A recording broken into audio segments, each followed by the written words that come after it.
full screen. Oh, with pictures and graphics. Full screen. Full screen. It feels so good. Ooh. Oh, boy. Remember that clown from yesterday? Okay, if you haven't already guessed, that clown was me. But here's the weirdest thing. That very same clown was also cited in a Washington Post very, very serious column. You don't believe me? Hey, let's go take a look. All right, here we are at that Washington Post column, and the title is Paul Krugman self-sabotaging? So anyway, let's get right to it. It's by Daniel Dresner, and as you can see, the date was yesterday, January 22nd, 2020. The same day I was doing the full screen routine. Okay, so let's take a look. He's basically Daniel Dresner is upset that people are criticizing Paul Krugman for alienating conservatives by attacking them. And so, you know what? Let's get to the really important part, which is, namely, me. Okay, here we go. So here we go. And this is about, he's talking about an Atlantic magazine review about Krugman and by Sebastian Mallaby. And so here it says, Mallaby's review got a decent amount of play in conservative circles. Fox News' Joseph Wolfson described Krugman as the Nobel Prize winner who's best known for predicting a global recession following the 2016 recession. Yeah, how did that work out, right? But, you know, as we're going to see, Dresner wants us to kind of forget about that. No, I don't think so. I think that's a big, huge fail on Krugman's part, but he wants us to sort of overlook it. But here we get Newsbusters, and Red State also ran items about the critique, with the latter noting that Paul Krugman is so easy to dunk on, well, because he's Paul Krugman and all. So let's see, the first place cited. I wonder who wrote that. Let's let me click through to that, and we're going to take a look.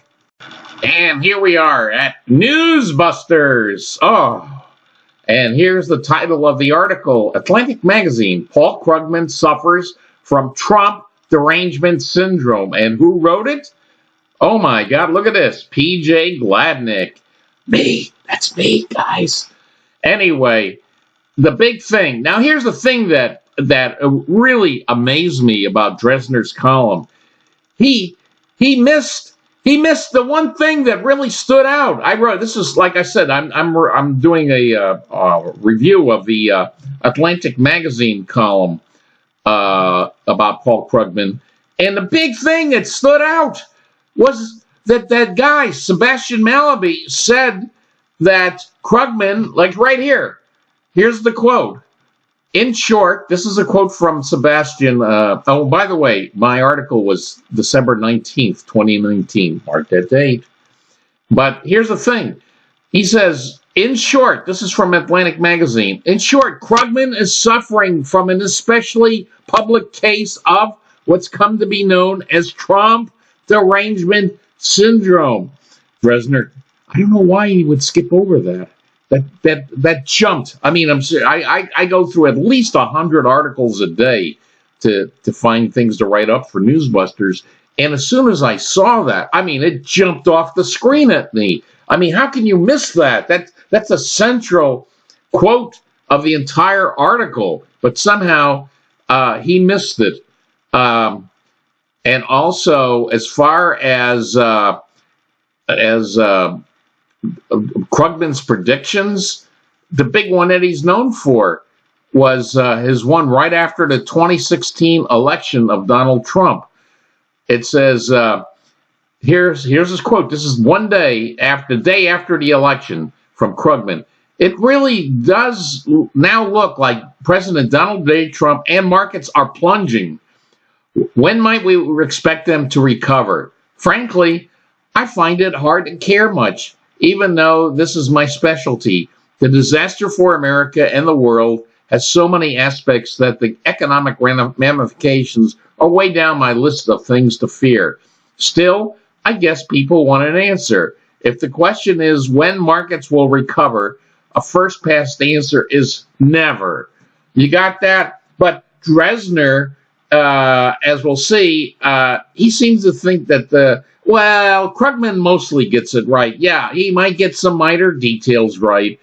And here, and by the way, I'm going to have a link to Dresner's column below, so you could check it out for yourself. But the big thing is Dresner is making the big point about how Krugman does get it right, and we shouldn't overlook this. Yeah, but when he gets massive predictions wrong, horribly wrong, yeah, I'm sorry if we can't doubt his if we doubt his credibility. Now, one other thing, let's get back to Dresner's column because I want to show you something.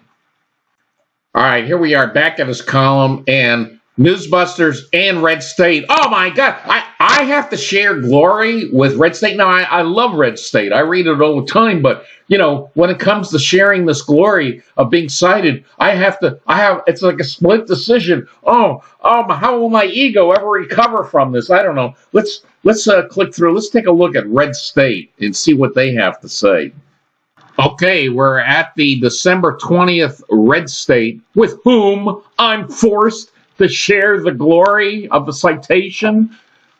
Anyway, even people who like New York Times columnist Paul Krugman are telling him to cool it with the extreme TDS. And they make really good points. I like I said, I read Red State almost daily. It's a great, here. See, the moral of Malaby's story is, hilariously enough, that Krugman is a borderline genius who is right about most things, but his tendency to view all Republicans as pond scum simply because Orange Man bad detracts from the arguments he tries to make and fails to bring more people to the table. Oh, why must I share the glory with Red State? Why? Wait, what's this? Hat tip, Newsbusters. Wait. Let me click through. Let's click through to that. And we're at my Newsbusters story. Oh, I'm redeemed. They gave me the hat tip. They cited me. So by citing me, the full citation is me. Oh, my sense of self-worth. It's back again. So that's great. Now, one thing about Krugman. Now, the great thing about Newsbusters here is, you see here? All you got to do is click here, and you're going to, everything about we've written, or that Newsbusters has written about Paul Krugman for years and years and years. You're going to see a vast index here. Here, Paul Krugman. And here's the index. And so look here, here's a whole bunch of Paul Krugman material.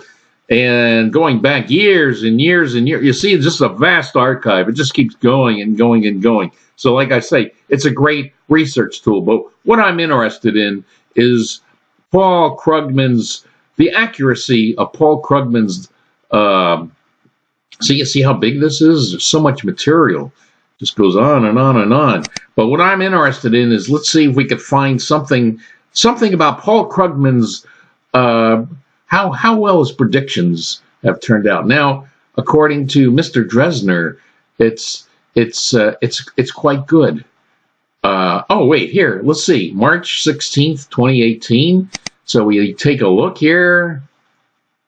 Let's see, and let's see what's up with Paul Krugman's predictions. Oh, here we go.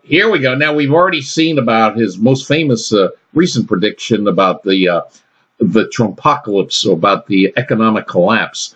But let's take a look. This is a prediction. They give us a prediction from 1998. Let's read this. This is going to be interesting. It says, Krugman predicted in 1998 that the internet would have little effect on the economy and commerce, with no greater impact than the fax machine. What? Oh, yeah. You notice how the internet economy, it really has so little effect on the internet. Just ask the boss of Dresner there at the Washington Post. Ask Jeff Bezos about how well that prediction worked out for him, right? Yeah. So the point is that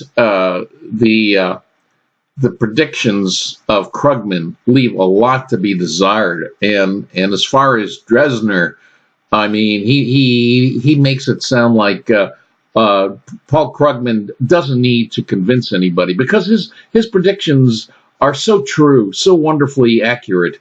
No, I'm sorry, Dresner, but you know what? Thank you for citing yours truly. I sure appreciate that. And as I said again, I'm going to have a link to Dresner's column down below.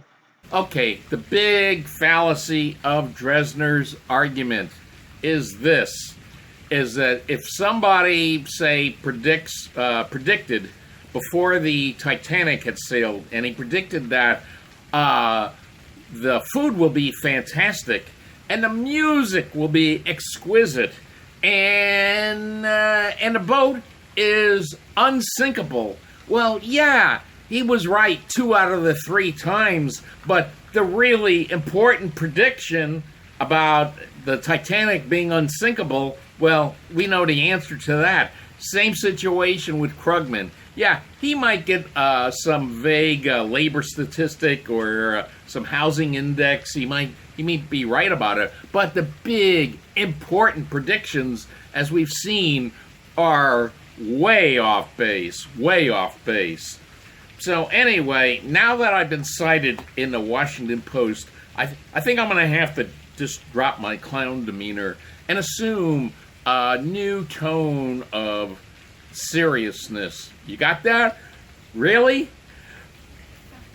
Full screen!